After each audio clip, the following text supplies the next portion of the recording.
اگر دیگر اداروں کا کردار نہ ہوتا تو شاید آج یہ لوگ برسر اقتدار نہ ہوتے. اور آج الامین گنڈاپور صاحب وہ استعفیٰ دیں، میدان میں آئیں اور جمعیت علماء اسلام کے عام ورکروں کے ساتھ ضلعوں میں، تحصیلوں میں، صوبائی سطح کے الیکشن لڑیں. ان کو جمعیت علماء اسلام کے ورکر چھٹی کا دودھ یاد دلا دیں گے.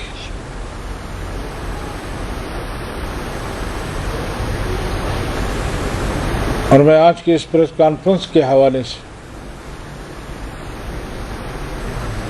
جہاں ہمیں موجودہ گورنمنٹ سے مایوسی ہے، عوام مایوس ہو چکی ہے، وہاں ان اداروں کو بھی کہنا چاہتے ہیں کہ آپ کی وجہ سے اس صوبے نے جو سفر کیا ہے، اس صوبے نے جو نقصان اٹھایا ہے، مزید ہم یہ نقصان اٹھانے کے لیے تیار نہیں ہیں. کم از کم یہاں کے عام مسلمان کے متعلق سوچنا چاہیے، یہاں کے عام شہری کے حیثیت سے ان کے متعلق سوچنا چاہیے. آج جو مہنگائی، آج جو صورتحال دہشت گردی کے حوالے سے ہے، آپ پشاور کے حضرات تو شاید مطمئن ہوں گے، لیکن ہمارے جنوبی اضلاع میں، پھر خاص کر ڈیرہ اسماعیل خان، ٹانک، لکی مروت اور ان اضلاع میں ظہر اور عصر کے بعد سفر کرنا انتہائی مشکل ہو جاتا ہے. دن دہاڑے جو کاروائیاں ہوتی ہیں، آپ نے بھی دیکھا ہوگا سوشل میڈیا پر کہ سی پیک پر بغیر نقاب کے نوجوان جس طرح ڈانس کر رہے ہیں اور جس طرح ہمارے اداروں کا منہ چڑھا رہے ہیں. یہ اس سے نہیں ہوتا کہ میرے فوجی جوان وہاں جا کر ڈانس کرنا شروع کر دیں کہ ہم بھی یہاں آ گئے ہیں. اصل جو صورتحال ہے اس کا سامنا کرنا چاہیے کہ ہمارا عام وہاں کا شہری وہ جو متاثر ہوا ہے ان حالات سے، اس کے متعلق ہمارے اداروں کو بھی، ہمارے ملک کے حکمرانوں کو بھی، ہمارے ذمہ داروں کو سوچنا چاہیے. یہ حکومت کی بات کرتے ہیں، ضلع تو بہت بڑی بات ہے. ہمارے ہاں کسی یونین کونسل میں بھی ان کے حکومت کی کوئی رٹ موجود نہیں.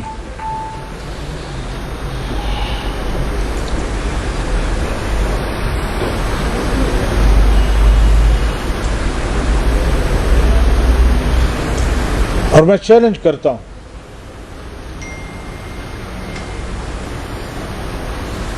میجر امین صاحب کے اس بیٹے کو کہ یہ اپنے آبائی گاؤں جا کر دکھا دے، جو ان کے آباء و اجداد کا گاؤں ہے، اس میں جا کر دکھا دے تو ہم اس کو مانیں گے کہ واقعی یہ چیف منسٹر ہے. تمام تر پروٹوکول کے باوجود یہ صوبے کا دورہ نہیں کر سکتا. یہ قوم کو وقت نہیں دے سکتے. میں نے عرض کیا کہ ابھی متاثرہ اضلاع کے دورے میں بھی یہ ڈی سی آفس تک محدود رہے ہیں، یہ قوم کے پاس نہیں جا سکے. اور کس منہ سے قوم کے پاس جائیں گے؟ کیا کیا ہے انہوں نے قوم کے لیے؟ لہذا ہمیں بھی سوچنا چاہیے اور ان لوگوں کو بھی سوچنا چاہیے جنہوں نے ہم پر یہ اس طرح کے نمونے مسلط کیے ہوئے۔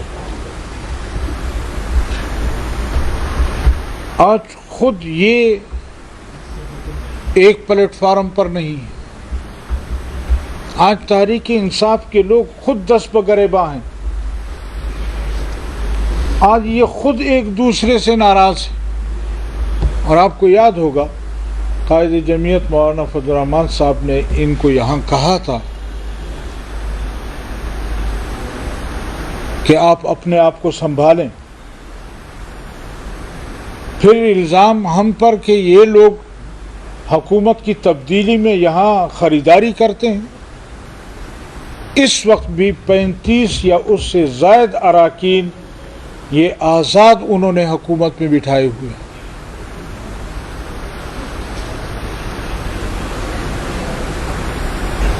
جو کسی پارٹی سے تعلق نہیں رکھتے اور ان کی حکومت چلانے کے لیے وہ سہارا بنے ہوئے ہیں۔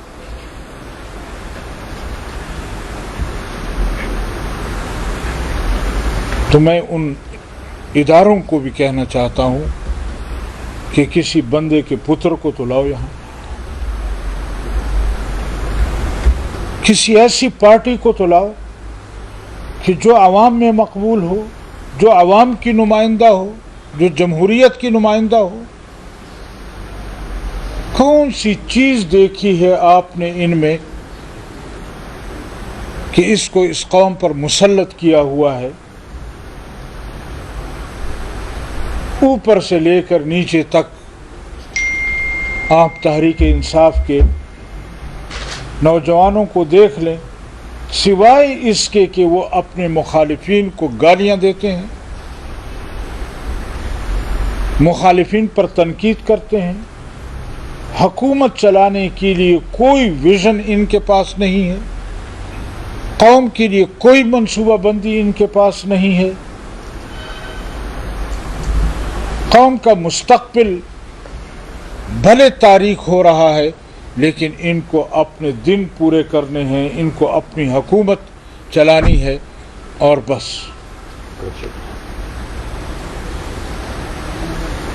اپنی تجوریاں بھرنی ہیں، کرپشن کی داستانیں رقم کرنی ہیں۔ اور مولانا صاحب نے عجیب جملہ کہا تھا کہ پیپلز پارٹی والے اور یہ لوگ اس سے ناراض اس لیے ہیں کہ کرپشن میں ان لوگوں نے ہمارا ریکارڈ کیوں توڑا ہے۔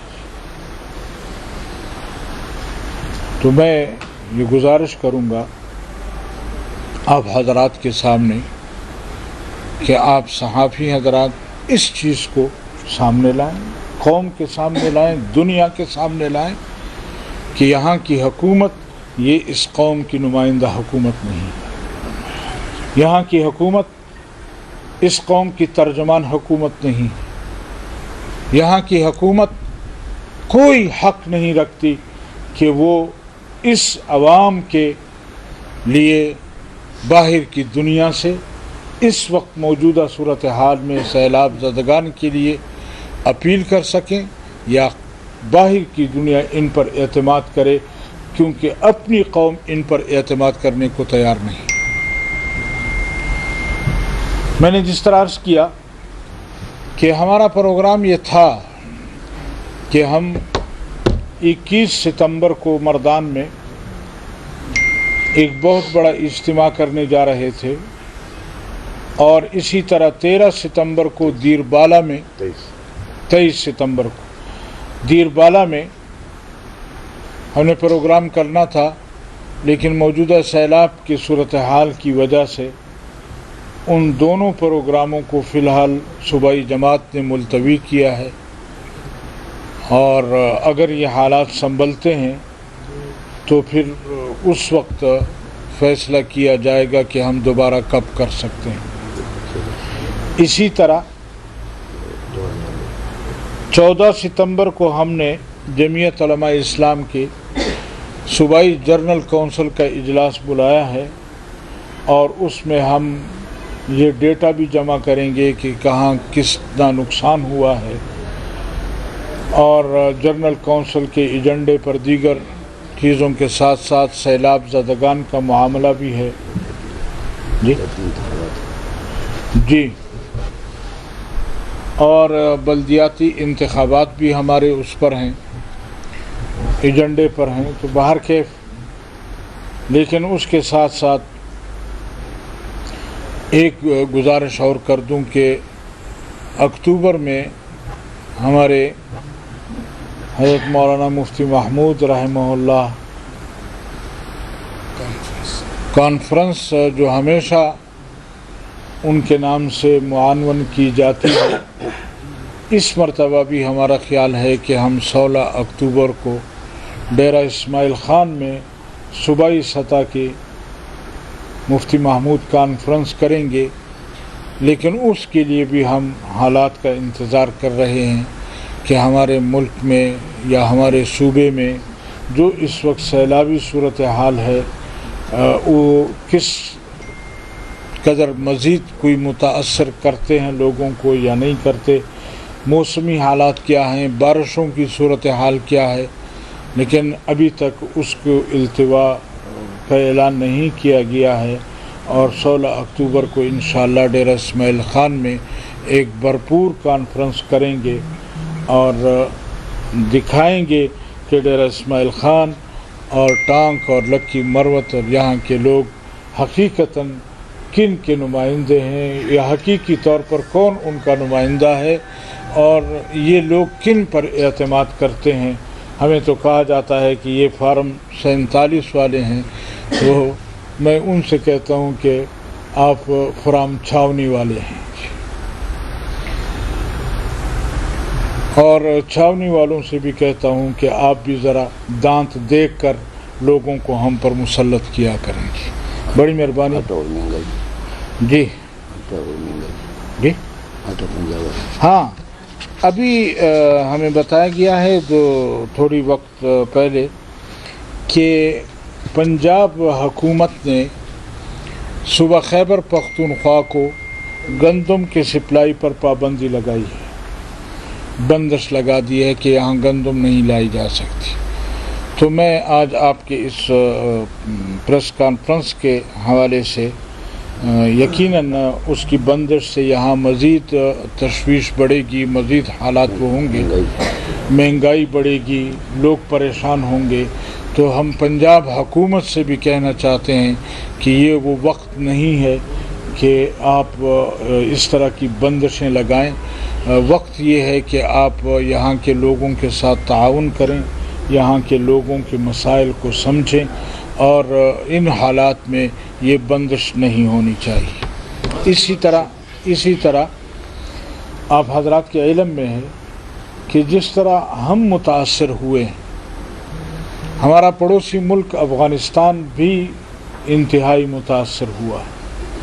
اور گزشتہ دنوں ہم صوبائی جماعت کی طرف سے یہاں کے ان کے جو نمائندہ ہیں سفارت خانے میں، ان کے پاس گئے تھے، وہاں تعزیت کی تھی.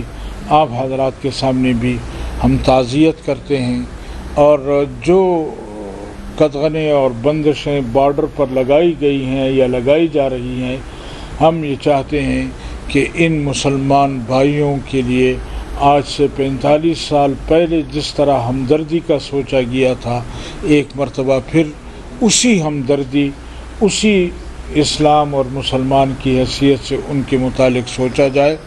عام وہاں جو مسلمان ہے اس کو، عام مسلمان جو ہے وہاں متاثر ہے، ان لوگوں کے بارے میں سوچا جائے، اور یہ جو بندشیں لگائی جا رہی ہیں یہ ختم کی جائیں. بہت مہربانی. جی خیبر پختونخوا کے 9 اضلاع متاثر ہیں سیلاب سے. 20 دن سے زائد کا وقت گزر چکا ہے. اس وقت وزیر اعلیٰ صوبائی حکومت نے اعلان کیا تھا کہ انہیں کسی کی امداد کی ضرورت نہیں. آپ نے بتایا آپ کی ٹیمیں بھی وہاں پر کام کر رہی ہیں. کیا دیکھ رہے ہیں وہاں کے صورتحال کے بعد؟ کتنے فیصد صوبائی حکومت کی امداد لوگوں تک ملی یا نہیں؟ ابھی بھی لوگ امداد کے منتظر ہیں. امداد تو دور کی بات ہے، خود وزیر اعلیٰ صاحب یا حکومت کا کوئی نمائندہ بھی وہاں آپ کو نظر آ جائے تو پھر مجھے بتانا کہ فلاں حلقے میں یا فلاں علاقے میں یا فلاں ڈسٹرکٹ میں یا تحصیل میں حکومت کا کوئی نمائندہ گیا ہے. یہ ٹس سے مس نہیں ہوتی. ان کو کرپشن سے موقع ملے گا تو جا کر عوام کی کوئی خدمت کر سکیں گے. ہاں میں نے جس طرح کہا کہ ثوابی میں یا نہیں اپنا بنیر میں سیلفیاں بنوانے گئے تھے, وہاں ڈی سی آفس میں گئے, کھانا شانا کھایا, واپس آ گئے. اللہ سوات میں سرینا میں گئے, وہاں بیٹھے, سیلفیاں بنائیں اور واپس آ گئے. تو یہاں خریدنے کی بات کی تو کہہ رہے تھے ہم نے زمینداروں سے ڈائریکٹ کتنا گندم خرید. آپ کہتے ہیں کہ پنجاب سے گندم بند ہے اور وہ گندم نہیں دے رہے اس وجہ سے مہنگا ہے. یہ کیا چکر ہے؟ یہ تو خیر ان سے سوال کرنے کو وہ بنتا ہے کہ ان سے سوال کیا جائے, لیکن باہر کیف میں یہ ذاتی طور پر سمجھتا ہوں اور جماعتی طور پر کہ یہ نہ حکومت کے اہل ہیں, نہ یہ یہاں کی حکمرانی کے اہل ہیں, نہ اس قوم کی نمائندگی کے اہل ہیں. اور جن لوگوں نے ان کو اس صوبے پر مسلط کیا ہے ان لوگوں کو بھی سوچنا چاہیے کہ مزید اس صوبے کے عوام کو کتنا ذلیل کرنا. مولانا صاحب یہ بتائیں کہ آپ نے بجاتی بات کا ذکر کیا, صوبائی حکومت میں یہ موقف ہے کہ جب تک پنجاب اور سندھ دیگر صوبے بنیادی انتخابات نہیں کرتے یہاں بھی نہیں کرائے جائیں گے. تو اس صورتحال میں جب انتخابات نہیں ہوتے تو آپ پارٹی کا کیا موقف ہے؟ خیر پارٹی کا موقف تو جب وہ صورتحال بنے گی تو اس وقت ہم آپ کو پارٹی کا وہ بتائیں گے. لیکن اگر پنجاب یا سندھ حکومت کے ساتھ مقابلہ ہی کرنا ہے تو پھر بہت ساری ایسی چیزیں ہیں جو وہاں ہیں اور یہاں نہیں ہیں, میں نے ذکر بھی کیا. تو پھر اس میں مقابلہ کریں نا کہ وہاں کیوں ہیں اور ہمارے ہاں کیوں نہیں ہیں. لہذا یہ کوئی سوال نہیں ہے. آپ کو جو حق حکومت کا دیا گیا ہے, یہاں جو وسائل آپ کے پاس ہیں, اس پر آپ کو اس قوم کی خدمت کرنی چاہیے جو قوم آج آپ سے مایوس ہو چکی ہے. جزاک اللہ.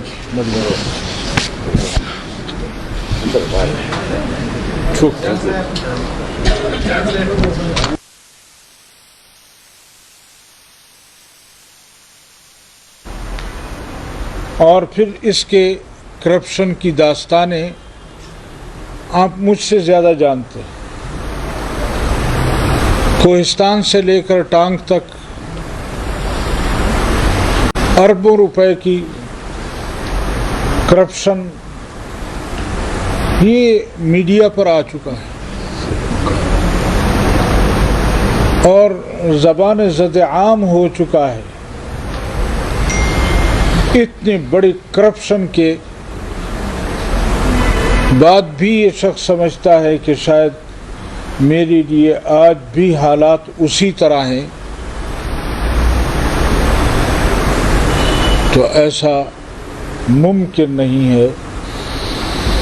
اور ہم نے تو ہمیشہ یہ گلہ کیا ہے کہ ملک بھر میں انتخابات میں جو لوگ ان کی یا کسی اور کی بیساکھیاں بنی ہیں ہم نے ان کو بھی, اور آج آپ کے سامنے ان سب کو کہنا چاہتا ہوں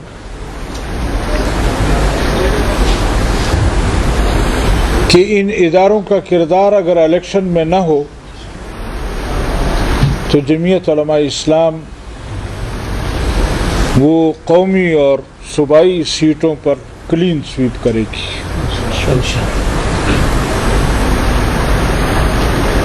آپ نے دیکھا کہ گزشتہ بلدیاتی انتخابات میں